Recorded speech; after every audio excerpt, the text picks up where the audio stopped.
परमात्मा पाप कर्म दंड को भी काट सकता है। अभी तक जिस भी संत व महापुरुष से मिले, उन्होंने यही बताया कि पाप कर्म फल भोगने से ही समाप्त होगा। वो प्रभु कौन है जो पाप कर्म को काट देता है, वो काल के बंधन से छुड़वा देता है। उसका क्या नाम है, पूजा की विधि क्या है? कृपया अवश्य सुनिए जगत गुरु तत्वदर्शी संत रामपाल जी महाराज के अमृत वचन। अब इसमें स्पष्ट अर्थ लिखा है कबीर।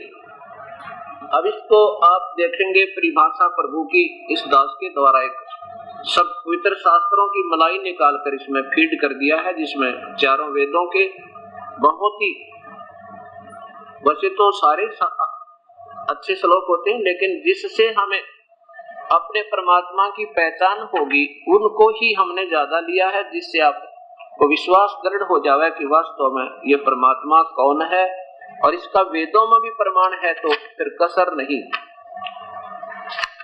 फिर कोई कमी नहीं होती। समझदार व्यक्ति को कहते हैं संकेत ही काफी होता है।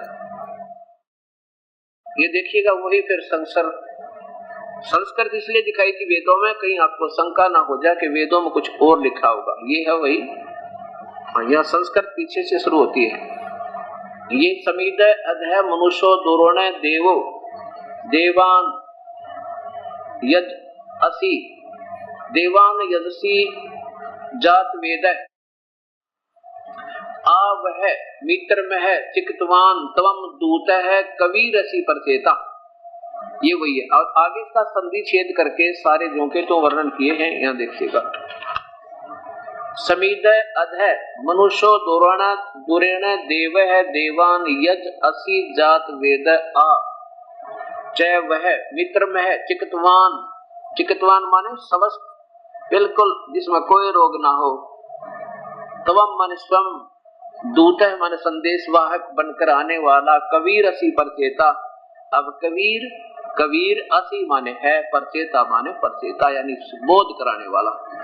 इसका अर्थ क्या है ये आपके सामने आ गया कि वर्तमान में जैसे अब ऐसे समय में परमात्मा मेहर बख्शता हमारे ऊपर कि जिस समय ये नादान संत अनजान लोग क्या करते हैं, आज अधः माने आज, अर्थात वर्तमान में दूरोणे शरीर रूप महल में दुराचार पूर्वक मनुष्य माने झूठी पूजा में लीन मननशील व्यक्तियों को समीद लगाई हुई आग अर्थात शास्त्र विरुद्ध रहित वर्तमान पूजा जो हानिकारक होती है, उसके स्थान पर देवान देव, देवताओं के देवता, भगवानों के भगवान यानी कुल मालिक देवता, जात वेद पूर्ण परमात्मा सतपुरुष की वास्तविक यज्ञ माने पूजा असी माने है। अन्य देवताओं की पूजा के स्थान पर केवल एक ही पूर्ण परमात्मा यानी सब भगवानों के भगवान कुल मालिक की पूजा है। दयालु मित्र में माने जीव का वास्तविक साथी अर्थात पूर्ण परमात्मा के चकितवान समस्त ज्ञान अर्थात यथार्थ भक्ति को दूत संदेश वाक रूप में वह माने लेकर आने वाला। जय तथा परचेता माने बोध कराने वाला। त्वम माने आप। कबीर माने कबीर, असी माने है, वो कबीर परमेश्वर है, सबको बोध कराने वाला। वेदों में नाम कबीर नाम लिखा परमेश्वर का। अब कहने का भाव ये है दास का कि जो शास्त्र को त्याग कर अपने वेदों में वर्णित विधि पूजा की उसको त्याग कर जो पूजा हम कर रहे हैं उसको लोक वेद कहते हैं और उसी को शास्त्र विरुद्ध बताया है। लोक वेद के आधार पर जो पूजा की जा रही है और शास्त्र के विरुद्ध है जो गीता और वेदों में प्रभु के पाने की विधि का अनुसरण नहीं किया जा रहा, उसको शास्त्र के विरुद्ध बताते हैं। और शास्त्र विधि को त्याग कर जो मनमानी पूजा करते हैं वो लोक वेद है। उस पूजा से ना तो परम सिद्धि हो, ना परम गति और ना कोई सुख हो। और इन्हीं तीन कामों के लिए भक्ति करते हैं हम। तीन वस्तुओं के लिए हमारी सिद्धि हो, यानी यहाँ पर हमारे कार्य सिद्ध हो और फिर हमारी परम गति हो, यहाँ से जन्म मरण का पीछा छूटे, 84 लाख योनियों का कष्ट ना आवे, और सुख हो यानी हमारे जो है ना उस परमात्मा के लोक में पहुंचे जहाँ में फिर कोई कष्ट ना हो। और यहाँ सांसारिक भी हमारा सुख हो, हमारे घर में लाभ, धन में लाभ हो, परिवार में सुख रहे, इसलिए हम उस परमेश्वर की भक्ति करते हैं। लेकिन शास्त्र विधि होने से उसमें उसका कोई लाभ हमें नहीं मिलता। ये पवित्र शास्त्र गीता जी आपको प्रत्यक्ष वर्णन करेगा। ये श्रीमद् भगवत गीता, गीता प्रेस गोरखपुर, अध्याय नंबर 16 का श्लोक नंबर 23 देखो। श्लोक नंबर 23 है, जो व्यक्ति, जो साधक, जो पुरुष शास्त्र विधि को त्याग कर अपनी मनमानी, अपनी इच्छा से मनमाना आचरण करता है, अपनी मर्जी से पूजा करता है, वह न सिद्धि को प्राप्त होता है, न परम गति को, और न सुख कोई। हरिनी के लिए भक्ति करें। और यही गीता विरुद्ध जो शास्त्र हम कर रहे हैं, जो गीता जी में मना है, ऐसा करते हैं तो वो शास्त्र विरुद्ध है। और शास्त्र विरुद्ध करने से ये कोई लाभ नहीं। तो ये हम कर रहे थे। अब पता लगेगा, अब सत्संग सुनोगे तो ज्ञान होगा कि हम कौन सी पूजा कर रहे थे जो शास्त्र विरुद्ध है या ठीक है। ठीक है तो करते रहो, और विरुद्ध है तो फिर ईशदास के पास नाम लेकर अपना सुचारू कर लो। आपको आप पता लग जाएगा। 4 दिन लगातार सत्संग जो पुण्यात्मा सुन लेगी उसका कोई कसर नहीं रहेगी, वो पूर्ण उसको ज्ञान हो जाएगा। अब 24वें श्लोक में लिखा है कि अर्जुन, इससे तेरे लिए कर्तव्य और अकर्तव्य की व्यवस्था में जो भक्ति के कर्म करने योग्य हैं और नहीं करने योग्य हैं, उनमें शास्त्र ही प्रमाण है, और कोई आधार मत मानना। कोई व्यक्ति विशेष या संत विशेष की दंत कथाओं पर विश्वास मत करना। उसके लिए तेरे लिए, उससे तेरे लिए शास्त्र प्रमाण है, और ऐसे करेगा तो भाई तेरे को लाभ होगा। ऐसा जानकर शास्त्र विधि से नियत कर्म ही करने योग्य है, और मत कर भाई तू जो साधना करनी है इस शास्त्रों में प्रमाण है, और वैसे कर। अब शास्त्रों में क्या प्रमाण है, कौन सी भक्ति करनी चाहिए, कौन सी ना करनी चाहिए, वो आपके सामने ये पवित्र शास्त्र गीता ही बताएगा कि किसकी भक्ति करें या किसकी ना करें। तो इसलिए बता रहे हैं कि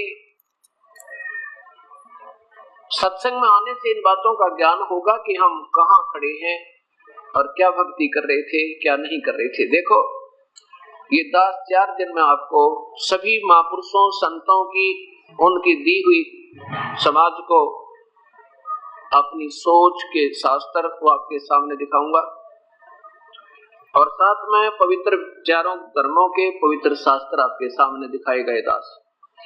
और कोई ये समझे कि ये संत तो निंदा करते हैं, सभी की बुराई ढूंढते हैं, ये उसकी अपनी सोच कमजोर है, क्योंकि वो इसको समझ नहीं पा रहा। अब देखो, एक तरफ तो जैसे पीछे 500 के नोट किसी ने डुप्लीकेट बनाए थे, सरकार ने जो पता लगा तो अपनी प्यारी प्रजा के लिए कि आगे मारना खावे, तो टेलीविजन के माध्यम से, पेपरों के माध्यम से उन दोनों का तुलना किया था।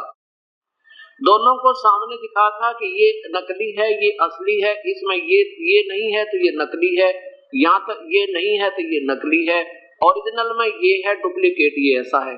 तो वो निंदा नहीं कर रही थी सरकार आपकी, आपका भला कर रही थी। और उसको भी कोई नहीं कहे, सरकार तो निंदा करती रहती है, दूसरों के नोटों को नकली बना बताती है, तो वो फिर नशे में बोल सके ऐसा व्यक्ति, या कभी अंधा हो जो कुछ भी देखता भी कोई ना, वैसे ही कह रहा होगा। अब शास्त्र आपके सामने दिखाएगा दास, तो भगवान कहता है कि शास्त्र के अनुकूल साधना करोगे तो बेड़ा पार होगा, नहीं तो भाई ना सुख हो, ना कोई गति हो, और ना कोई तुम्हारी सिद्धि, कोई काम सरे। तो अब इससे आपको पता लगेगा कि हम शास्त्र अनुकूल कर रहे हैं या शास्त्र विरुद्ध कर रहे हैं। अब नकली और असली सामने होंगे ही नहीं, तो हमें तो जो नकली देगा वो भी असली लग रहा है, असली तो असली है ही, ठीक है। तो इसके लिए बड़े धैर्य पूर्वक, और ये समझना कि दास का कोई उद्देश्य नहीं किसी को बड़ा छोटा बताने का, और ना दास में इतनी बुद्धि है कि मैं किसी का निर्णय कर सकूं कि ये गलत है, ये ठीक है, अपने लेवल से। लेकिन प्रभु कृपा हुई दास पर, उसने चेतना दी 2 कौड़ी के जीव को, और हिम्मत दी दास को सत्य कहने की परमेश्वर ने, और साथ में ये शास्त्रों की मलाई मेरे सामने रख दी उस परमेश्वर ने। आप निकाल के कि कुरान शरीफ ये बताती है, पवित्र बाइबल ये बताता है, पवित्र गुरु ग्रंथ साहिब में ये प्रमाण है, 4 पवित्र वेदों में ये प्रमाण है, 18 पुराण ये वर्णन करती है। और वही हमने चाहिए था जो अभी तक हमारे पास नहीं पहुंचा। इसका कारण क्या रहा? हमारे पूर्वज बिल्कुल अशिक्षित थे, और जिन महापुरुषों ने इन शास्त्रों को पढ़ा वो चतुर गणे थे, अक्षर ज्ञान तो था पर उनको आत्म ज्ञान नहीं था। उन्होंने शास्त्रों को जैसे जाना, जैसा सोचा, अपने हिसाब से फिर दंत कथा बना दी, लोक वेद बना दिए। और वो शास्त्र गीता और पवित्र वेदों के आज देखा तो विरुद्ध थे, उससे गलत अलग थे, उससे न्यारे थे, उससे भिन्न थे, तो शास्त्र विरुद्ध थे। और शास्त्र विरुद्ध थे तो हमारे पूर्वज दुख पाए, वो भूत बने, पितर बने, आज फिर उनके श्राद्ध निकाले। और इस कारण से, क्योंकि शास्त्र विरुद्ध होने से उनके श्राद्ध निकाले, क्योंकि श्राद्ध निकालना गीता जी में मना कर रखा पितरों की पूजा को।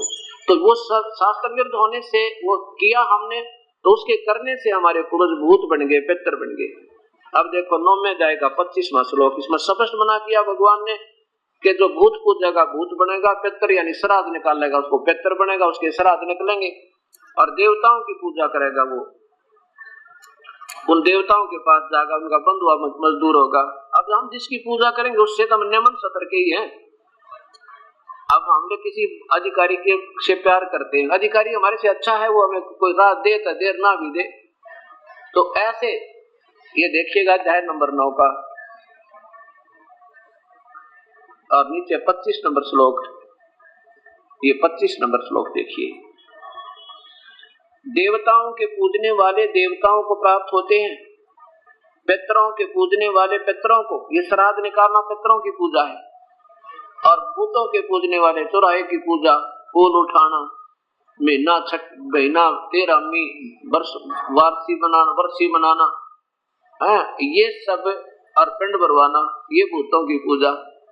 तो कहते हैं भूत पूजने वाले भूत बनेंगे, भूतों को प्राप्त होंगे तो भूत बनकर भूतों के पास जाएंगे, और मेरा पूजन करने वाला मुझे ही प्राप्त होता है। भगवान ब्रह्म कह रहा है कि जो मुझे पूजेगा तो मेरे ही पास आएगा, और जो देवताओं को पूजेगा वो देवताओं के पास जाएगा। और देवता ये नाशवान है, ये तो शीघ्र अक्षणिक सुख देते हैं, और जिसके कारण गलत पूजा करने से ये प्राणी दुखी रहता है। अब गीता जी में मना किया है कि श्राद्ध मत निकालो, पितर मत पूजो, और हम पूज रहे हैं तो वो क्या है, वो शास्त्र विरुद्ध साधना है। अब देखिएगा, इसके साथ साथ आपको एक उदाहरण और देता हूं, मार्कंडेय पुराण का। प्रेम पूर्वक सुनते रहना, सामने आपके शास्त्र होंगे, और शास्त्र के विरुद्ध आप साधना कर रहे हो तो उसको त्यागना होगा, ताकि हम अपना जीवन सफल करें। पीछे बनी सो बनी, उसको भूलना होगा। एक रुचि नाम का ऋषि अपने वेदों अनुसार साधना कर रहा था, उसको उसके 4 पीढ़ी पितर बने हुए नजर आए। पिछली 4 पीढ़ी, पिताजी, दादाजी का यानी परदादाजी, फिर चौथे नंबर का दादाजी, ये सारे भूत बने हुए थे, क्योंकि वो शास्त्र विरुद्ध साधना करके और स्वयं भूत बन गए, पितर बन गए। और रुचि क्या कर रहे थे, रुचि ऋषि ने वेदों को जाना, विद्वान पुरुष थे, ज्ञानी पुरुष थे। उन्होंने ये देखा कि वेदों में लिखा, गीता और वेद सेम समझो, ये संक्षिप्त ज्ञान है, वो विस्तृत ज्ञान है, बस इतना अंतर है। तो रुचि ने जाना, उसमें वेदों को पढ़ा, समझा कि एक भगवान की भक्ति करें और परमात्मा की भक्ति नहीं करनी चाहिए। अन्य देवताओं की पूजा करनी मूर्खता है, ना श्राद्ध निकालने चाहिए, ना कोई पितर पूजने चाहिए, ना भूत पूजने चाहिए। ऐसा दृढ़ निश्चय करके वेदों अनुसार रुचि ऋषि साधना कर रहे थे। उन्होंने शादी भी नहीं कराई, इतना प्रेरित हो गए। जब वो हो गए 40 वर्ष की आयु के रुचि ऋषि, तब उसको उसके 3-4 पीढ़ी पीछे के पितर दिखाई दिए, और पितरों ने कहा कि बेटा रुचि, तूने शादी क्यों नहीं कराई? शादी तो एक बहुत अच्छा पुण्य कर्म है, और फिर तूने शादी करा करके क्या करना चाहिए था? पितरों की पूजा करनी थी। हमारी पूजा करो, श्राद्ध निकालो, अतिथियों की पूजा करो, बड़ा पुण्य होता है। रुचि कहता है कि ये पितरमहो, वेद में इस पितर पूजा को, कर्म कांड को, श्राद्ध निकालने को मूर्खों की पूजा कहा, अज्ञानियों की। तो आप मुझे क्यों इस दुष्कर्म में लगा रहे हो? चारों पितर भी स्वीकार करते हैं, क्योंकि वह भी ब्राह्मण थे, विद्वान पुरुष थे, लेकिन उन्होंने वेद जरूर पढ़े पर साधना करी वही जो परंपरागत थी। गीता और वेदों के विरुद्ध किया, जिससे वो पितर बन गए। अब वो कहते हैं आप बिल्कुल सही कह रहे हो, इसमें तनक भी अंतर नहीं है कि वेद में इस कर्म मार्ग को अविद्या कहा है। बताओ फिर क्या कसर रही, जो स्वयं भी कहते हैं कि वेद में गलत बताया है कि श्राद्ध नहीं निकालने, पितर नहीं पूजने, भूत नहीं पूजने और देवता नहीं पूजने, लेकिन फिर क्या बताते हैं कि देखो अतिथियों की पूजा से, पितरों की पूजा से पुण्यमय लोगों की प्राप्ति होती है, इतना तो पितर कर ही सकते हैं। और यही गीता में मना किया कि मूर्ख लोग आन उपासना करके अन्य भोगों को भोग के और शीघ्र ही फिर जन्म मृत्यु के दुख को उठाते रहते, और यही तो नहीं करना था जो पितर बता रहे हैं। अब देखो गीता तो है भगवान का आदेश, संविधान परमेश्वर का, कॉन्स्टिट्यूशन ऑफ गॉड, और पुराण है ये किसी अन्य देव के आदेश, और ये आदेश है परमात्मा का गीता। और ये पुराण है ये किसी ऋषि के या किसी पितर के या किसी देव के, ये उस परमात्मा के कानून से अगर मिलते हैं तो ठीक है, उसके विरुद्ध है तो वो हानिकारक है, वो आदेश हमने नहीं मानने। जैसे एक पुराने समय की बात है, किसी SHO का, थानेदार का एक दोस्त था, कोई ग्रामीण, उस ग्रामीण का एक पड़ोसी उसे बहुत तंग करता था, तो उस व्यक्ति ने जाके अपने दोस्त उस SHO से कहा कि दरोगा जी मेरा पड़ोसी मुझे बहुत तंग करता है और बहुत शराब पीकर गाली गलौज करता है, कभी किसी बात पे झगड़ा, कभी किसी बात पे झगड़ा, मैं तो तंग आ गया, कुछ समाधान करो। अब थानेदार बोला भाई मार लट सिर में माप देख लूंगा। अब उसने पाके उस सहारा उस SHO का अपने पड़ोसी के साथ लड़ाई कर दी, उसका लठ मार दिया और वो पड़ोसी मर गया। अब मृत्यु होगी उसकी, तो फिर वही थानेदार अपने उसी जिसको आदेश दे रहा था उसी का थकड़ी लगा के ले गया और फांसी की सजा हुई उस थानेदार के आदेश को मानने से, क्योंकि थानेदार का आदेश उस संविधान के विरुद्ध था, राजा के बनाए हुए का, तो उस व्यक्ति विशेष के आदेश को मानने से उसने फांसी की सजा उठानी पड़ी, उसने उसके ऑर्डर ओबे कर दिया। इसी प्रकार ये थानेदार समझो ऋषि विषि जो मार्कंडे पुराण आदि किसी भी पुराण में जो अपने भक्ति के आदेश तो दिए हैं, वो एक व्यक्ति विशेष के आदेश है, और गीता में परमात्मा का स्वयं आदेश है, ये संविधान है। तो हमने संविधान के विरुद्ध साधना करेंगे तो इसका दोष हमें भारी मिलेगा, उसकी सजा उठानी पड़ेगी, और यही कारण हो रहा है। और जब तक इस मार्ग को नहीं बदलेंगे ये कष्ट पे कष्ट आते रहेंगे। दास ने कोई शौक नहीं है आपको किसी को साधना को गलत बताने का, लेकिन मजबूरी होगी, हम टीचर बना दिए, हम गलत नहीं बोल सकता, दास से कोई मानना नहीं दे सकता, हम वही बताएंगे जो हम आपका भला होगा, नहीं तो आप आरूढ़ कर ही रखे हो गलत साधना पर जो शास्त्र विरुद्ध है। अब देखिएगा मार्कंडे और ब्रह्म पुराणांग गीता प्रेस गोरखपुर से प्रकाशित है, कार्यालय कल्याण कार्यालय गीता प्रेस गोरखपुर।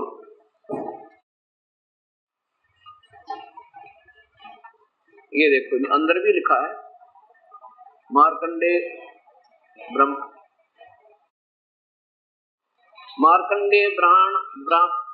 पुराणांक, नीचे कहां से छपी है ये, संपादक है हनुमान प्रसाद पोदार, चिमन लाल गोस्वामी, MA शास्त्री, केशव राम अग्रवाल, गोविंद भवन कार्यालय के लिए गीता प्रेस गोरखपुर से मुद्रित तथा प्रकाशित है। इसमें 237 पृष्ठ पर मार्कंडे पुराण में रुचि ऋषि को उसके 4 पिछले पितर दिखाई दे रहे। ये देखिएगा ये 4 पितर हैं, ये रुचि ऋषि है, और पिछले 4 भूत इकट्ठे दिख जाते आदमी का वैसे कलेजा फिट जाए, आधा तो वैसे डर जाते, कितना हिम्मत का आदमी हो। तो इन पितरों ने नो डरा धमका के हमारे साथ ऐसा, क्योंकि आप दुखी हुए गलत साधना करके, फिर ये फंसा दी प्यारी आत्मा जो वेदों अनुसार साधना करना चाहता था। अब देखिएगा नीचे रोच मुनि की उत्पत्ति। मार्कंडे जी कहते हैं या नीचे देखो, पितर बोले क्योंकि रुचि की कथा ज्यादा ना सुना के मैं सिर्फ उतना ही सुनाऊंगा जितना आपको आसानी से समझा जा सके। पितर बोले, बेटा विवाह सर्ग और अपवर्ग का हेतु होने के कारण एक पुण्यमय कर्म है, उसे तुमने ऊपर देखो क्यों नहीं किया? क्यों नहीं किया? ग्रस्त पुरुष समस्त देवताओं को देखो, देवताओं को, पितरों को, ऋषियों को और अतिथियों की पूजा करके पुण्यमय लोकों को प्राप्त करते हैं। वह सवा के उच्चारण से देवताओं को, शब्दा शब्द से पितरों को तथा अन्नदान, बलि, श्राद्धदेव आदि से भूत आदि प्राणियों एवं अतिथियों को उनका भाग समर्पित करते हैं। अब देखो नीचे, यहाँ देखो तो रुचि बोला, रुचि ने पूछा, पितरमहो, वेद में कर्म मार्ग को अविद्या कहा गया है, अविद्या कहा गया है, अविद्या कहा गया है, फिर क्यों आप लोग मुझे इस मार्ग में लगाते हैं?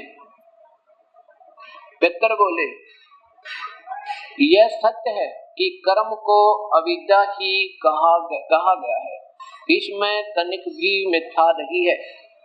आप भी मानते हैं बिल्कुल सही है, और फिर अगरम सगरम आप नहीं लगाते। वो थानेदार वाला ऑर्डर है, ये नहीं मानना हमने। आगे हमने इनके मुख से स्वयं कहा इन्होंने कि वेद में ठीक लिखा है, कोई गलत नहीं है, बिल्कुल सही है। फिर हम बेसही पे ये क्यों लगाया उस पर प्यारी आत्मा को? इन्होंने डरा के धमका के और फिर रहम आ जाता हमारे अंदर, या ममता भी बहुत कसूती।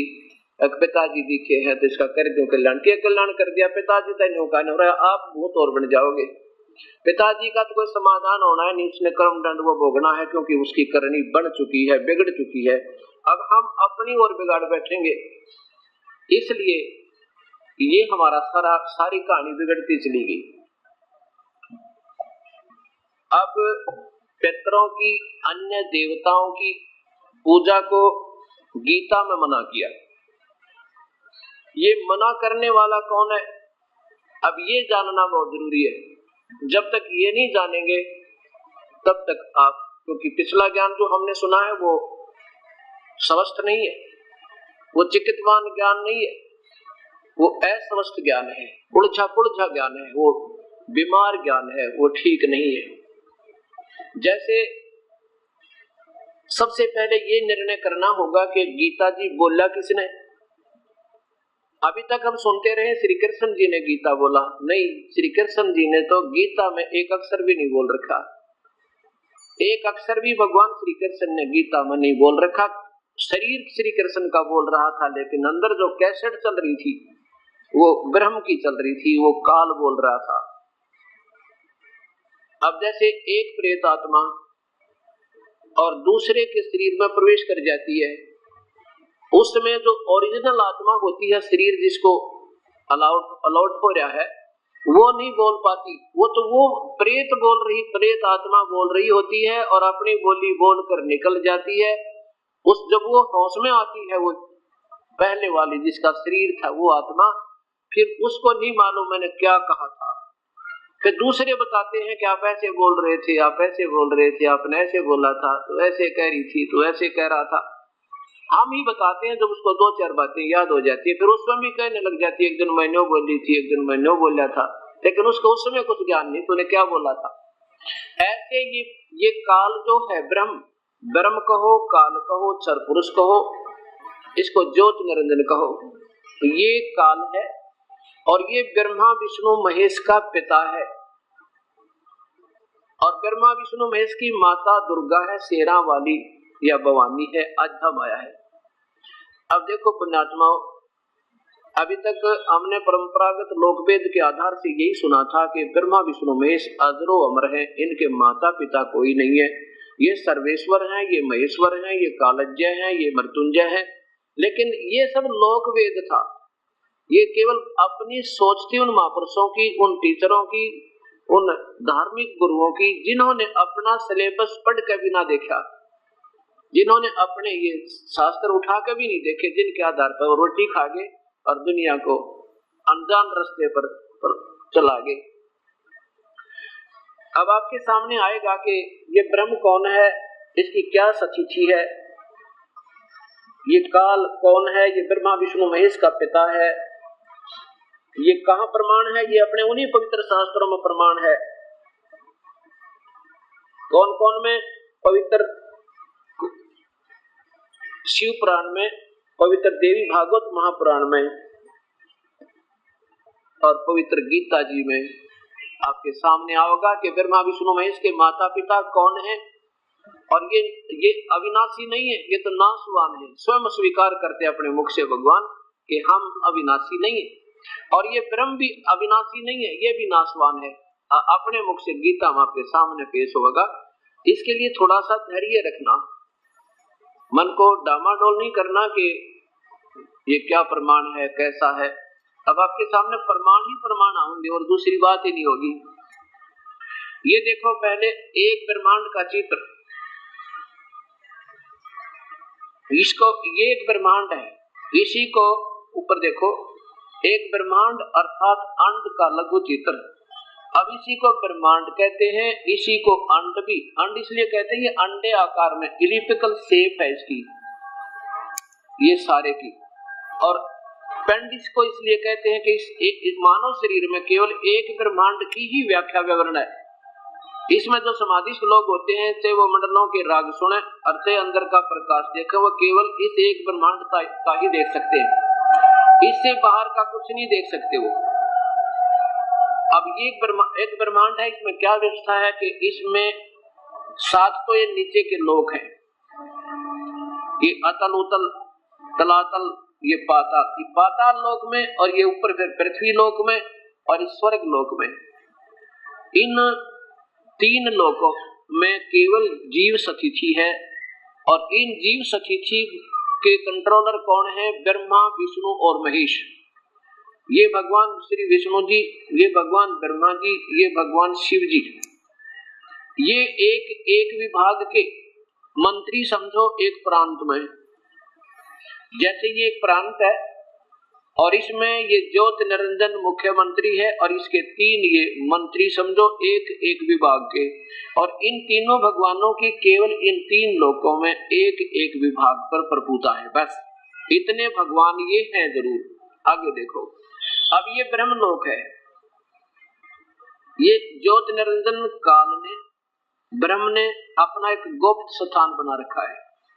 ये एक ब्रह्मलोक है और इसमें 3 एक ऐसे स्थान बनाए जैसे एक सतोगुण प्रधान क्षेत्र, एक तमोगुण प्रधान क्षेत्र, एक रजोगुण प्रधान क्षेत्र। जैसे एक मकान में 3 कमरे हों और एक कमरे में तो देश भक्तों की चित्र लगे हो, तो आप मन में जब तक वहां रहेंगे एक विशेष देश भक्ति भरी रहेगी, आप पे ऐसा गुण भर जाएगा। और जब हम जाएंगे दूसरे कमरे में जिसमें ऋषियों और महर्षियों के, संतों और भक्तों के चित्र लगे हों, तो आत्मा में परमात्मा की चाह तड़प बनी रहेगी, आप पे ऐसा गुण भर जाएगा हमारे अंदर। और एक में लगे हों अश्लील फोटो, तो वहां जाने के बाद मन में वही तुच्छ विचार आने प्रारंभ हो जाएंगे। जब तक उनमें देखेंगे, देखते रहेंगे तो मन में मलिनता ही आएगी।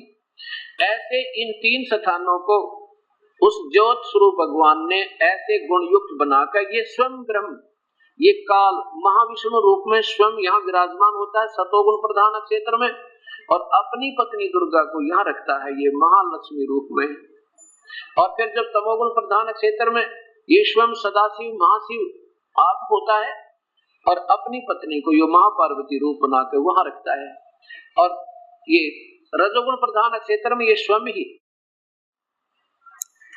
महाब्रह्मा रूप में होता है और अपनी पत्नी दुर्गा को ये महासावित्री रूप में रखता है। अब जब सबसे पहले यहाँ होते हैं तो ये दोनों के दोनों को निकाल और ये दुर्गा या शेरा वाली, इनके संयोग से जो पुत्र उत्पन्न होता है उसको ये रजोगुण बन जाता है। उत्पत्ति होते ही उसमें अपग गुण आ जाएंगे। अब जैसे किसी का पुत्र चोर बाप चोरी करे तो बच्चे में भी वो नेचुरल गुण हो जाते हैं। कोई शराब पीता है तो बाप बेटे में जरूर गुण आ जाएंगे, वैसे ही प्रकृति बन जाती है। तो यहाँ जो पुत्र उत्पन्न होता है उसका ये रजोगुण बना देते हैं, नाम ब्रह्मा रख देते हैं। यहाँ पर जब दूसरे नंबर का ये विष्णु लोक, ये यानी सतोगुण प्रधान क्षेत्र है, इसको वैकुंठ महावैकुंठ भी कहा है। और इसमें ये काल और दुर्गा दोनों रहते, यानी महाविष्णु और महालक्ष्मी रूप में ये दोनों रहते हैं, काल और दुर्गा। यहाँ जो पुत्र उत्पन्न होता है उसको ये सतोगुण बना देते हैं और इसको फिर बेहोश कर देते हैं, इसका नाम विष्णु रख देते हैं। फिर जब ये जवान होते हैं जब इनको जो होश में ला देते हैं। अब यहाँ देखो, ये है तमोगुण प्रधान क्षेत्र, इसमें ये स्वयं काल सदाशिव रूप में ये ब्रह्म और अपनी पुत्री दुर्गा को ये माँ पार्वती रूप में रखा है। यहाँ जो पुत्र उत्पन्न होता है उसमें तमोगुण भर देते हैं, अब हो जाओ तमोगुणी, और फिर उसमें उसका नाम रुद्र महेश्वर शिव आदि रख देते हैं। और फिर इस काल में क्या किया है, फिर देखो नीचे ये जो लोक है, इस दुर्गा का अलग से अपनी पत्नी का एक लोक और दे रखा है, इसको यहाँ बैठ के या पूरे ब्रह्मांड को फिर चलाती है। और ये काल जो है पूरा दिखाओ, ये काल जो है ये इसने ऐसा स्थान बना रखा है, यहाँ से एक बाउंड्री बना रखी है इन चारों तरफ से, इनके ये अभाव से नहीं दिखा पाए क्योंकि काफी उस समय कुछ दिखाना होता है। अब इसको दिखाएं तो इतना बड़ा चित्र अलग बनाना पड़ेगा। अब देखो यहाँ से इसने फिर बाउंड कर रखा है इसको अलग से, यहाँ ये दुर्गा भी नहीं जा सकती इसकी शक्ति बिना। इस जब तीनों पुत्रों की उत्पत्ति कर देता है, इसको यहाँ छोड़ देता है, जब चाहता है ये ऊपर उसको उसी समय ले लेता है। और जब ये महास्वर्ग बना रखा है, ये पर्वत है, इस पे एक बहुत बड़ा पर्वत है, बहुत बड़ा, और इसके ऊपर इसने महास्वर्ग की रचना की हुई है। और इसी में आगे एकांत स्थान और बीच में एक पारट करके एक नकली सतलोक, डुप्लीकेट अलखलोक, अगमलोक, अलखलोक और डुप्लीकेट अगमलोक और डुप्लीकेट अनामी लोक की रचना इस काल ने करवा रखी अपनी प्रकृति दुर्गा ने। और ऐसा ये सब जीवों को जाल में धोखे में डाले हुए है। अब देखो इसका प्रमाण। अब ये क्या बताना चाहता था आपको कि ये एक ब्रह्मांड हुआ और इस ब्रह्मांड में केवल फिर ये जब तीनों पुत्र जवान हो जाते हैं इनकी शादी कर देते हैं। एक एक लड़की समुद्र मंथन में निकलती है और बड़ी का नाम सावित्री, वो ब्रह्मा से शादी कर देते हैं। ये दिखाऊंगा आपको शिव इसमें दुर्गा पुराण में। और दूसरी का नाम लक्ष्मी और तीसरी का ये पार्वती रखकर तीनों की शादी करके फिर यहाँ छोड़ देते हैं। और यहाँ से फिर इनको आदेश देते हैं अपनी गुप्त वाणी से, गुप्त अंदर प्रवेश करके या आकाशवाणी करके इन तीनों लोगों का ये कंट्रोलर बना दिए। ब्रह्मा हमारी उत्पत्ति करावा जीवों की, ये गुण है इसमें रजोगुण, यानी हमारे अंदर एक विशेष वासना पैदा करके बाई फोर्स बच्चों की उत्पत्ति करवाई जाती है। और दूसरे भगवान विष्णु हैं, ये हमारे एक दूसरे में मोह ममता इतना जबरदस्त हो जाता है, जैसे शराबी शराब पी ले उसके बस की बात नहीं कि वो ठीक ढंग से चल रहा है या कोई गलत, मतलब जैसे तुतला कर बोलेगा, लड़खड़ा कर चलेगा या पिता गिर जाएगा कुर्डियों पर गंदे स्थान पे, तो उस जब तक वो नशा रहेगा उसके बस की बात नहीं, चाहे कितना सावधान होकर चल ले वो गिरेगा। ऐसे ही हमारे ऊपर ये प्रभाव है, हम कितने ही होशियार हो ले, कितना ज्ञान हो ले, पर ममता हमारे अंदर से हटे नहीं। जैसे संपत्ति और संतान की, बहन और भाई की, पति और पत्नी का अंतिम सांस तक मोह बना रहता है, तो मरता तड़के जहाँ पर आस्था नहीं हट सकती। ये इस सतोगुण का प्रभाव है, दबाव है, जिससे हमारे अंदर सखीथी बनी रहती है, इसको सखीथी कहते हैं। और तीसरे भगवान शंकर, ये आपको सर्वविदित है, ये संहार करने का महकमा, हमारी मृत्यु करता है, हमें मार डालता है, बेटा मरोते बेटी, ये इनका गुण है। अब ये एक ब्रह्मांड हुआ, इसमें ये धर्मराज का लोक भी है और ये पूर्ण परमात्मा। यहाँ एक ऐसी बाउंड्री है जहाँ पर इस परमेश्वर का स्थान है, ना ये ब्रह्म जा सकता, ना यहाँ के कोई देव जा सकते, वहाँ केवल ये परमेश्वर और इस परमेश्वर की प्यारी आत्मा वो रहती है। ये ऐसे यहाँ पर ऐसा है, तो यहाँ बाउंड्री है इसकी अलग से। तो ये परमात्मा यहाँ गुप्त, इनको सबको मालूम है कि परम शक्ति ऊपर बैठी है, तब ये अपना न्याय ठीक करे, नहीं तो ये काल जो है डगमग कर दे, सारे बीमारी सारे काम बिगाड़ दे। तो ऐसे ये एक ब्रह्मांड है, ये परमात्मा अन्य रूप में रहता है यहाँ पर, अपनी शक्ति बनाकर। एक सिद्धि है जो बहुत चोले बना दे, बहुत शरीर बना दे। जैसे सूर्य को आप कहीं देख लो वही दिखाई देगा, मद्रास में देख रहे हो वो सोचा हमारे साथ है, हम देख रहे हमारे साथ। ये परमेश्वर पूर्ण ब्रह्म इतनी ऊंचाई पर है उस लोक में कि उनको यहाँ बैठा दिखाई देता, नजर आता है इन सबको, ऐसा सब समझो। और इसका विशेष स्थान भी यहाँ पर है जहाँ से इसका ये सब व्यवस्था कर रहा है। अब ये तो आपने एक ब्रह्मांड देखा, ज्योत निरंजन भगवान के ऐसे 21 ब्रह्मांड है। ये देखिएगा, ये ज्योत निरंजन काल ब्रह्म के 21 ब्रह्मांड का लघु चित्र। केवल 21 ब्रह्मांड का राम भगवान ये काल है, ब्रह्म है, ज्योत निरंजन है। इसमें देखिएगा ये नीचे 20 ब्रह्मांड तो नीचे है, ये भी अंडाकार है, एलिप्टिकल शेप है इनकी, इन सभी महाब्रह्मांडों की भी, ब्रह्मांडों की भी। अब इसमें क्या लिखा है, आपने जो एक ब्रह्मांड अभी देखा था, ये कोई भी एक समझो, इन सब में सिमिलर एक जैसी ही व्यवस्था है। तो ये ऐसे ऐसे 5 ब्रह्मांडों का एक ग्रुप बनाकर एक महाब्रह्मांड बना दिया। ये 4 महाब्रह्मांड हो गए और 20 ब्रह्मांड हो गए, एक एक में 5, 20 ब्रह्मांड हो गए। और 21वां ये जो स्थान है एक महाब्रह्मांड के तुल्य है, ये एक महाब्रह्मांड है। ये स्थान समझो, ये चित्र इसलिए खुले बनाने के लिए ये सारे विस्तृत से बनाने पड़ रहे हैं स्थान भाव से। तो यहाँ फिर एक इसने काल ने, ये है वो इसका अपना निज स्थान, जहाँ ये वास्तविक उस रूप में रहता जो श्री कृष्ण जी को दर्शन दिए थे। मैं काल हूँ अर्जुन, और मैं कभी किसी के सामने प्रकट नहीं होता। इसने कसम खा रखी है कि मैं जैसा मैं हूँ एज इट इज, कभी मुझे कोई नहीं देख पाएगा, मैं कभी दर्शन नहीं दूंगा। और ये आकार में है मनुष्य जैसा है, इसका तेजो में शरीर है और इसका मानव जैसा शरीर है, लेकिन इसका शरीर जो इसका फेस है वो थोड़ा भयंकर डरावना सा है, ओछा माथा है और इसके लंबे दांत हैं, आगे के 2 दांत काफी लंबे हैं। और कहता है ये, और जब ये इसमें एक सिद्धि होती है, जैसे विराट रूप दिखा देना, ये सिद्धि होती है। ये ऐसा भी बना सकता है, 1000 भुजा है इसकी, 1000 भुजा तक ये बना सकता है और 2 में भी रह सकता है। जैसे ब्रह्मा विष्णु महेश की 1000 भुजाएं हैं और ये 2 में भी आ सकते हैं। अब देखिएगा, अब इस ऊपर वाले अपने लोक में इसने एक और कमाल कर रखा है, ये नकली 4 लोक फिर बना दिए इसी अपनी दुर्गा से कंस्ट्रक्शन करवा दी। जैसे नकली सतलोक और नकली अलखलोक, डुप्लीकेट अगमलोक और डुप्लीकेट अनामी लोक। कि इसको मालूम था कि कलयुग में कबीर परमेश्वर आएगा या अपना कोई संदेश वाहक भेजेगा, वो सत्ज्ञान देंगे। उससे पहले इसने कहा था कि मैं 12 नकली पंथ पर चला दूंगा और सभी जीवों को इस नकली सतलोक, अगमलोक, अलखलोक की महिमा सुना सुना कर मूर्ख बना दूंगा। और जब तेरा संदेश वाहक आएगा तो वो पहले ही गलत ज्ञान पर इतने आधारित हो जाएंगे कि कई मानने भी को नहीं कहते। और ऐसा बने, कबीर साहब कह रहे थे कि मैं सब जानता हूँ, कैसे मैं अपनी प्यारी आत्माओं को शरण मिलूंगा।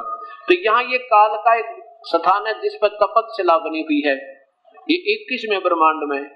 और यहाँ ये 1 लाख जीवों का रोज आहार करता है, मानव शरीरधारियों का, स्त्री या पुरुष, बालक या बच्चे। इसने तो हमें अपनी खेती बना रखी है और यहाँ सबका 1 लाख का आहार करता है। किसी का बेटा मरेगा आज, किसी की बेटी मर जाएगी और कल ना जाने कितने परिवारों का विनाश हो लिया, कोई टक्कर मार रहे हैं, रो रहे हैं, किसी का रोटी नहीं बन रही, बेचारे उनका कोई हाहाकार मची हुई। 1 लाख पर। अब देखिएगा, अभी आपने ज्योत निरंजन ब्रह्म के 21 ब्रह्मांड देखी थी और एक ब्रह्मांड की भी विस्तृत व्याख्या देखी थी। और अब देखिएगा ये पूरे सभी ब्रह्मांडों का एक पूर्ण चित्र। ये ऊपर वास्तविक अनामी लोक, वास्तविक आगम लोक, वास्तविक अलग लोक, ये केवल हिंट है। इनकी बनाया जाए तो चित्र अलग से बनेगा, लेकिन हमने सतलोक तक पहुंचने की चेष्टा करनी है। ऊपर जाने के लिए फिर यहाँ प्रयत्न होगा। यहाँ से अगम अनामी अलग लोक की बात भूल जाना। यहाँ से तो केवल हमने सतलोक पहुंचना है। सतलोक के बाद यहाँ जाके आपने सोचना है कि आगे कौन से लोक में जाना चाहते हो या यही रहना। यहाँ कोई कष्ट नहीं। और यहाँ जाने के बाद आपकी फिर अपस्थिति कैसी होगी।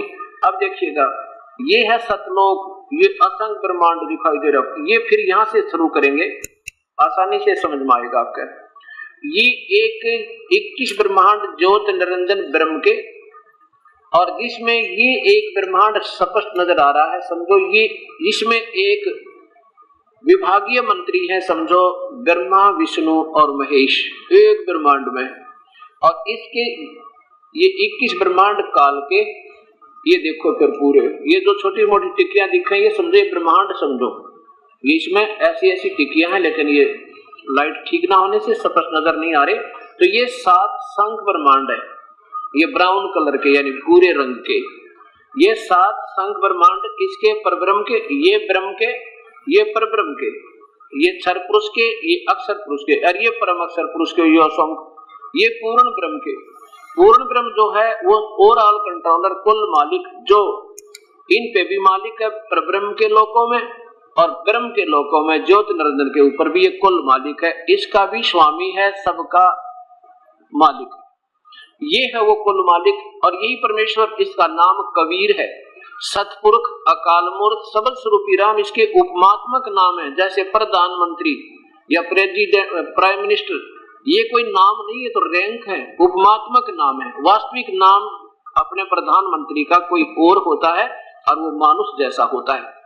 अब देखिएगा, ये आपके सामने आया तो यही परमेश्वर ऊपर जब अलख लोक में होता है, अलख पुरुष कहलाता है, इसकी सतिथि तेज बढ़ जाता है।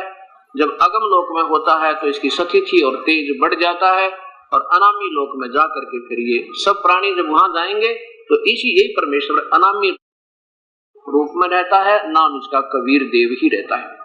अब आपके सामने आ गया क्या सतिथि है ब्रह्मा विष्णु महेश की और क्या सतिथि है ब्रह्म पर ब्रह्म की। अब इन सब को जानकर अब हमने आगे चलना है। अब ब्रह्मा विष्णु महेश के माता पिता काल है, ज्योति निरंजन है, यानी ये सदाशिव या महाविष्णु या महाब्रह्मा, और दुर्गा इनकी माता है। ये 10 मिनट का सत्संग यहाँ देना बहुत जरूरी होगा। सबसे पहले आपको शिव महापुराण दिखाऊंगा, ये पवित्र शास्त्र शिव महापुराण।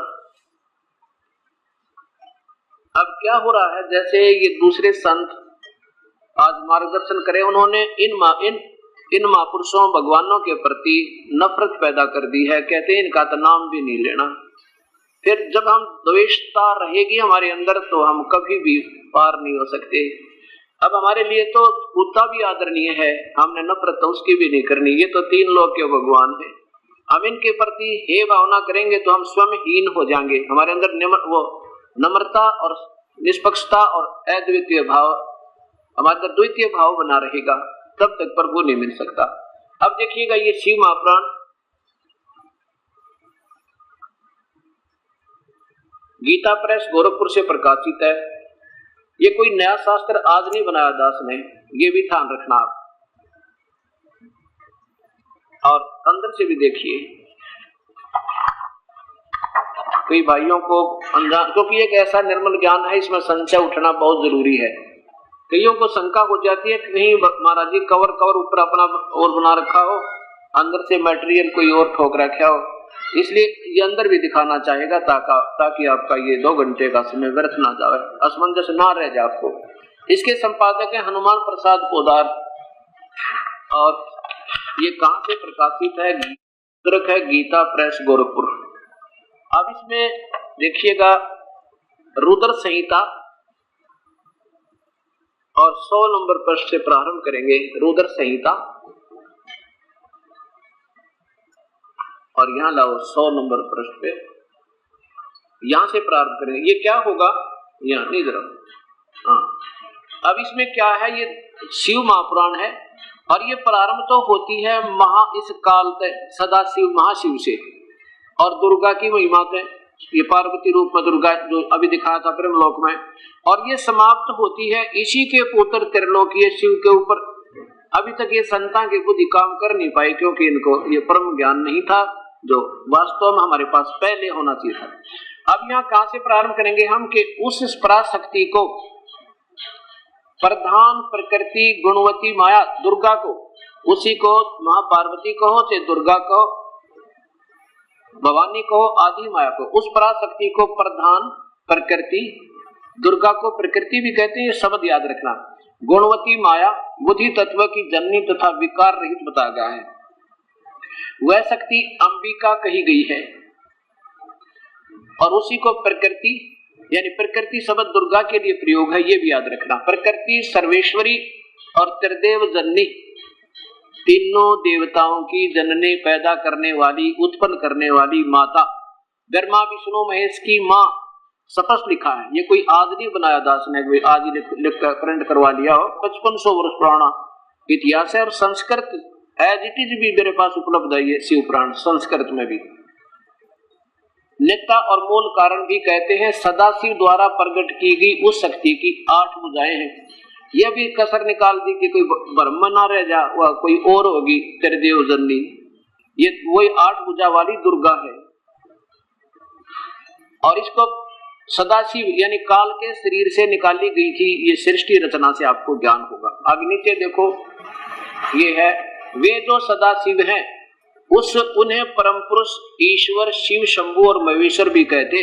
वे अपने सारे अंगों पर भस्म रमाए रहते हैं। उन काल रूपी ब्रह्म ने, ये सदाशिव वही काल है और जो का रोल इसका पुत्र, इसका बेटा करता है, इन्हें राख रमाए रखता है, जैसे वो करता है, जिस स्थिति में इनको पैदा करता है उसी को काल रूपी ब्रह्म, काल कहो चाहे ब्रह्म कहो चाहे सदाशिव कहो, ये काल जो काल रूपी ब्रह्म ने एक ही समय शक्ति के साथ, ये नाथ नहीं है, ये मिसप्रिंट है, ये साथ शब्द है। दुर्गा को साथ रखते हुए अपनी पत्नी के रूप में के साथ शिवलोक नामक अक्षेत्र का निर्माण किया था।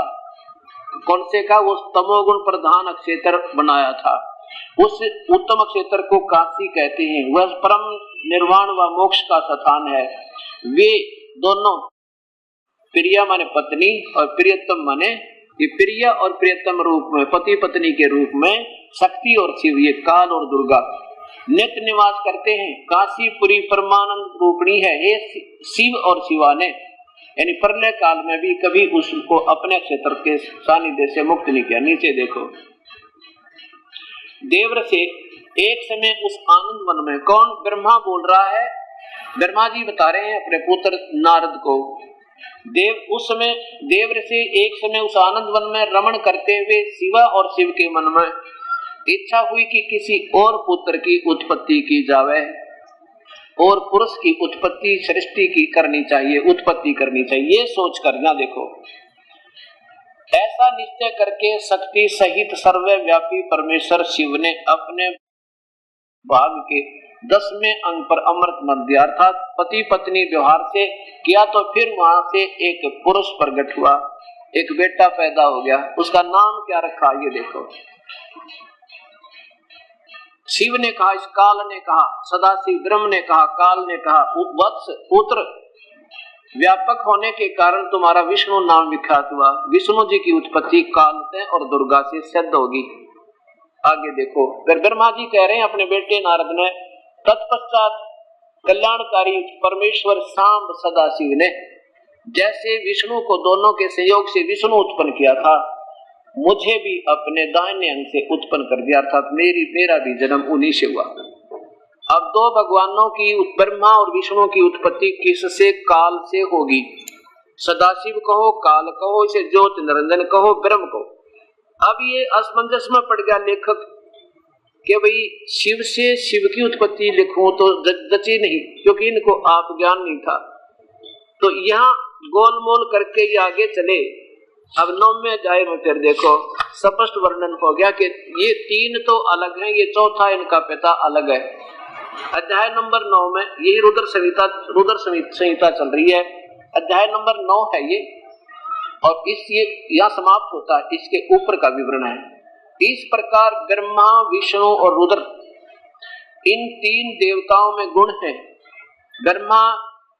ब्रह्मा रजगुण, विष्णु तमगुण, ये शिव तमगुण। ये तीनों देवताओं में तो गुण है, परंतु शिव गुणातीत माने गए हैं। ये सोचने की बात है। ये चौथा शिव कौन है फिर? ये शिव काल है, ब्रह्म है जो इनका पिता है। 4 हो गए। इस प्रकार ब्रह्मा विष्णु रुद्र इन तीनों देवताओं में तो गुण है, परंतु शिव गुणातीत कहे गए हैं। ये चौथा इनका पिता इन दिन से दूर रहता है। इनको गुण युक्त करके ये चुप हो गया, एकांत में जा बैठा। ये अब जैसे मिर्च बना दी, अब मिर्च का क्या दोष है? अब वो तो मुंह जलाएगा उसका, वो तो गुण हो गया उसमें मुंह जलाने का। अब जैसे इन तीनों भगवानों को पैदा करके इनको भेज दिया एक एक लोक में। अब जैसे किसी मकान में 3 कमरे हो, किसी मकान में जैसे रसोई के अंदर छौंक लगा मिर्चों का, और उसकी जो है ना तीसरे कमरे में छीकम छीक हो रहे बैठे हुए। अब मूल वस्तु तो रसोई में और गुण पहुंच गया तीसरे कमरे में, उसका वहां मूल वस्तु का इफेक्ट उस तीसरे रूम में जाकर थर्ड रूम में, और वो इफेक्ट कर दिया जो मिर्च का होता है। ऐसे ये भगवान अपने मूल स्थान पर है, अपने इनमें रहते हैं तीनों लोकों में, और वहां से उनकी रेंज है जैसे मोबाइल की रेंज होती है। इनकी तीनों गुणों की तीनों लोकों में अपने अपने हिसाब की रेंज है। जैसे जो से भी कंपनी का मोबाइल फोन लोगे उसकी अपनी अपनी रेंज न्यारी न्यारी पाओगे, उसी क्षेत्र में हर एक में उनकी अलग होगी। ऐसे ही समझो। अब इसका प्रमाण आपको कि ब्रह्मा विष्णु महेश की माता दुर्गा है, ये और प्रमाण देता हूं। उसके बाद आज की ये तो भूमिका बने से सत्ज्ञान को समझाने की इन प्यारी आत्माओं को, अगर ये ना समझाऊं तो आपको कुछ भी समझ में ना आवे और आपका मन दुखी रहे कि आए थे सत्संग में और लागे उठपटांग सुनो। क्योंकि देखो बजले रे भगवान तेरा काम आओगा, ये तो आपको ज्ञान ही है। इतना तो आपके हृदय में तड़प है कि भी भगवान के भजन बिना जीव का मनुष्य जीवन व्यर्थ है, और उसी के लिए तो आप ट्राई कर ही रहे हो, संतों के सत्संग भी सुन रहे हो, कि कोई भक्ति भी कर रहे हो कहीं न कहीं जा पर। लेकिन पहले हम ये देखेंगे कि जिस स्थान पर हमने पहुंचना है ये हमारा रास्ता ठीक है कि नहीं, तभी तो सफर करने का अच्छा लगे। और जब तक हमें ये नहीं मालूम ये रिश्ता हम चल रहे हैं और फिर भाग रहे स्पीड से, तो उसका क्या फायदा, वो व्यर्थ है। पहले तो आज 4 दिन के सत्संग में ये निर्णय होगा कि हमारी दिशा भी ठीक है कि नहीं है, वो नक्शा है सही कि नहीं, जिस रास्ते हमने जाना था। तो ये पवित्र शास्त्र आपके सामने मैप समझो, ये मैप बना रखे हैं, इन मैप के आधार पर चलना हमने। अगर उस तरह चल रहे हैं तो बहुत अच्छा, बहुत ही अच्छा चलते रहना, और आपको ये पता भी लग जाएगा कि रास्ता नहीं हमारा, फिर उससे वापस हो लेना समझदारी होती है। उस पर एक अनाड़ीपना करना नहीं, हम तो इस पर गुरु जी ने बता रखे। अब देखो चारों इन शास्त्रों से ज्यादा कोई गुरु जी नहीं जान सकते, ये उनकी भूल है। क्योंकि वेद भगवान ने बोले, गीता भगवान ने बोली। अब भगवान जैसे मैं रोहतक रहता हूँ, मान ले क्रोथा आश्रम में, और कोई मेरे से पूछे महाराष्ट्र से गए हुए हो कि आप कहाँ से आए हो, तो क्रोथा आश्रम का जो एड्रेस मैं दे दूंगा, आम व्यक्ति नहीं दे सकता, महाराष्ट्र वाला चाहे वो कितनी बात बनावे। तो मैं अपना पूर्ण विवरण दूंगा कि वहां से यहाँ से वहां चलना, वहां से वो फिर दिल्ली पहुंचना, दिल्ली से रोहतक जाना, रोहतक जाते समय रास्ते में कई स्टेशन आओगे, बहादुरगढ़ आएगा, फिर सांपला आएगा, भाई फिर वो अपना रोहतक आएगा, रोहतक से फिर क्रोथा आओगे। तो वो मैप बना के मैं दे आया, आपने तो उस पर चलना था, अनुभव नहीं बनाने थे अलग से। अब वहां से कोई चल पड़ा और वो दूसरी दिशा में चला गया और पहुंच गया किधर, मद्रास में, महाराष्ट्र से मद्रास पहुंच गया, वहां अनुभव बनाता, कहता मैं दिल्ली पहुंच चुका हूँ, क्रोथा पहुंच चुका हूँ। भाई क्रोथा का रास्ता तो कोई ना, जो से स्टेशन आप बता रहे क्रोथे वाले मार्ग में है नहीं, क्योंकि ये मैप सामने रहा। तो वो जो उसने अपनी सोच के गलत स्थान को गलत बता के अपनी सोच के शास्त्र बना दिए, वो गलत है। अगर वो उस मैप से नहीं बनते, क्योंकि जैसे कबीर परमेश्वर आए और अपने सतलोक की वो मैप बना गए अपनी पवित्र वाणी तय कि ऐसा करना, आगे ऐसे आना, वहां से त्रिकुटी पे आना, त्रिकुटी से पहले तो अपने यहाँ से नीचे के इन कमलों में से आना, और फिर वहां मैं ऐसा तिथि करूंगा आपके लिए, फिर परब्रह्म और परब्रह्म के लोक को छोड़कर और फिर सतलोक पहुंच जाना। अब उससे अलग कोई अनुभव बना हुआ गलत बना रहा है, क्योंकि उस मैप से नहीं मिलता, तो वो मार्ग ठीक नहीं है जो मैप भगवान खुद बना के देंगे। ऐसे गीता जी में ब्रह्म ने अपने तक के पाने की श्रेष्ठ विधि लिखी है, और इससे अलग कोई अपने अनुभव बनाए बैठा है। ये उपनिषद क्या है? उपनिषद क्या है? एक व्यक्ति विशेष, ऋषि विशेष की अपने अनुभव, जितना भगवान ने भगवान को उसने समझा, अपना एक्सपीरियंस हुआ, जितना एफर्ट उसने किया, और वो अगर उस मैप से नहीं मिलते हैं, वेदों और गीता से नहीं मिलते हैं, तो वो उनके अनुभव ठीक नहीं है। जैसे सत्कार प्रकाश है, और ये महर्षि दानंद जी की तरफ से उपनिषद हो गया, और इन्होंने जितना जैसा भगवान को अपनी सोच से जाना, अनुभव से, और वो अगर वेदों से ये नहीं मिल पा रहा पूरा, तो ये उनकी अपनी सोच है, लेकिन उस मैप से नहीं मिलता है, तो ये दिशा गलत है। ऐसे ही जो उपनिषद क्या चीज होती है, यही होते हैं। जैसे एक व्यक्ति विशेष का अपना अनुभव, जैसे दास ने सभी महापुरुषों के जो आज वर्तमान में लाखों और करोड़ों की संख्या में शिष्य बनाए हुए, वो महिमा तो गाते हैं सतलोक की, और मार्ग में स्टेशन बताते हैं गलत, दूसरे बता रहे हैं। तो इससे दास को चिंता हुई कि ये तो इस मैप से नहीं मिल रहे, जो परमात्मा ने स्वयं आकर बताया, परमेश्वर सतपुरुष ने, पूर्ण परमात्मा ने, कबीर साहब ने 600 साल से पहले कोई भी दिखा दो सतपुरुष या सतलोक की महिमा बताने वाला, एक अक्षर दिखा दो किताब, क्योंकि वो परमेश्वर स्वयं आए थे, उन्होंने अपना मार्ग आप बता के चले गए। और ये चारों वेद गवा दे और उस पर पवित्र परमेश्वर की अपनी वाणी गवा दे। और जिन महापुरुषों ने, जिस पुण्य आत्मा ने परमात्मा को सतलोक देखा और साथ में यहाँ काशी में जुल्हे का काम करते हुए भी देखा, उन्होंने गवाही दी इसकी। तो उन पवित्र आत्माओं के जैसे गुरु नानक देव जी, आदरणीय गुरु नानक देव जी, आदरणीय गरीबदास जी, आदरणीय धर्मदास जी, आदरणीय दादू साहब जी, आदरणीय रामानंद जी, आदरणीय श्री मुल्कदास जी, इन महापुरुषों के, 6 महापुरुषों के कति प्रत्यक्ष प्रमाण और सेम टू सेम उस परमेश्वर के पाने की विधि और वो रास्ता यानी मार्ग सही मिलता है। तो ऐसा वो ठीक है, उन्होंने अनुभव नहीं, उन्होंने यही बताया कि परमात्मा के पाने का यही तरीका है, और उस मूल शास्त्र से मिलते हैं, वेदों से मिलते हैं और पवित्र गीता जी से मिलते हैं। तो फिर कोई शंका नहीं रही। और इसे विरुद्ध वो बता रहे उन अन्य संतों के इनसे बिल्कुल विपरीत है, एक भी सटैप भी नहीं मिलता, तो इसलिए वो शास्त्र के विरुद्ध है और उस परमात्मा के जाने वाला मार्ग नहीं है। तो अब फिर सोचना होगा कि कितनी दूर चलेगा इंसान, जो सोचे या सफर गलत होगी, क्या फायदा इतनी मेहनत का, तो कितनी मेहनत और जितनी करोगे व्यर्थ है, क्योंकि अपोजिट दिशा है वहां से, तो वापस होने में आपका श्रेय है, नहीं तो अश्रेय है। ये आप स्वयं से फैसला करो। अब क्या है जो प्रश्न चल रहा है, हमने 4 दिन में ये फैसला होगा कि हमारी दिशा अकॉर्डिंग टू द मैप भी है कि नहीं है, और मैप आपके सामने बिल्कुल बता दिया जाएगा, और फिर आप प्रेम पूर्वक निष्पक्ष भाव से उसको फिर सोचना, और फिर 10 कदम भी रखोगे ना मंजिल की तरफ होगी, 10 कदम भी, चाहे थोड़ा भी सिमरण करोगे, थोड़ा भी विधि अपनाओगे, तो भी अपना सफर तय हो रहा आपका। और स्पीड लगा दोगे तो कहना है कि फिर तो शीघ्र मंजिल आ जाएगी, फिर तो करना ही पड़ेगा। अब इसके लिए देवी भागवत महापुराण आपको दिखा जाएगा। इसमें क्या है, इसमें 2 बात सिद्ध होंगी। एक तो ब्रह्मा विष्णु महेश की माता दुर्गा है, और ब्रह्मा विष्णु महेश को आप नहीं मालूम हमारा पिता कौन है, हम क्यों किस प्रकार उत्पन्न हो गए। और तीसरी ये होगी कि ब्रह्मा विष्णु महेश स्वयं स्वीकार करते हैं हम तो नाशवान है, हमारी जन्म और मृत्यु होती है और हम गुण युक्त हैं। ये पवित्र शास्त्र आपको ये सिद्ध करेगा। श्रीमद् देवी भागवत गीता प्रेस गोरखपुर से प्रकाशित है।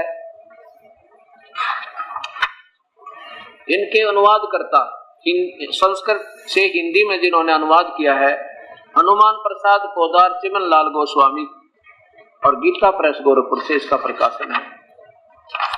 इसकी जो है ना मुद्रित है, यहाँ से छपी है ये। और गीता प्रेस गोरखपुर की जो छाप लगी है वो हिंदू समाज को बिल्कुल ISI मार्ग के तुल्य माना जाता है, और ऐसा ही है। अब इसमें जो चीज है वो भी आपने फिर सही माननी चाहिए, इसमें जो लिखा हो वो सही है, उसमें कसर नहीं मिलेगी, तो वो सही है। और आप उसको विपरीत सुना आज तक, तो फिर सुनाने वाले ऐसे ही थे, जिसके कारण आपने फिर अपने आप को चेंज करना होगा, बदलना होगा। ये देखो तीसरा स्कंद, मेरे पास संस्कृत से संस्कृत भी रखी है और ये केवल हिंदी है। तीसरा स्कंद यहाँ देखो, कितने ही आचार्य भवानी को, दुर्गा को संपूर्ण मनोरथ करने वाली बतलाते हैं। वे आदि माया महाशक्ति एवं परम पुरुष के साथ रहकर कार्य करने वाली प्रकृति है। दुर्गा को प्रकृति भी कहते हैं, ये भी याद रखना। ये पवित्र गीता जी के जो अनुवाद होगा उसमें आपको यू काम आएगा। ब्रह्म के साथ, ब्रह्म माने काल, ज्योति निरंजन, ब्रह्म के साथ उनका अभेद संबंध है। यानी अभेद माने जैसे पति पत्नी रूप में, पत्नी को अर्धांगिनी कहते हैं, स्पष्ट किया कि वो उनकी पत्नी है, उनका अभेद संबंध है। अब देखो यहाँ पर नारद जी पूछ रहे हैं अपने पिता ब्रह्मा जी से, और ब्रह्मा जी अपने बेटे नारद को बता रहे हैं। ब्रह्मा क्या पूछा ब्रह्मा जी ने ब्रह्मा जी ने पूछा कि हे पिताश्री, इस एक ब्रह्मांड की रचना क्यों कर? इनको एक ब्रह्मांड की भी रचना का पता नहीं, ना ब्रह्मा ने, ना विष्णु, ना शिव ने, और ना इन सतलोक की महिमा गाने वाले संतों ने, जो आज दुनिया के ना जाने कितने प्यारी आत्माओं के ये जो है ना मुखिया बने हुए। इस एक ब्रह्मांड की भी रचना इन ब्रह्मा विष्णु में इसको विज्ञान नहीं है।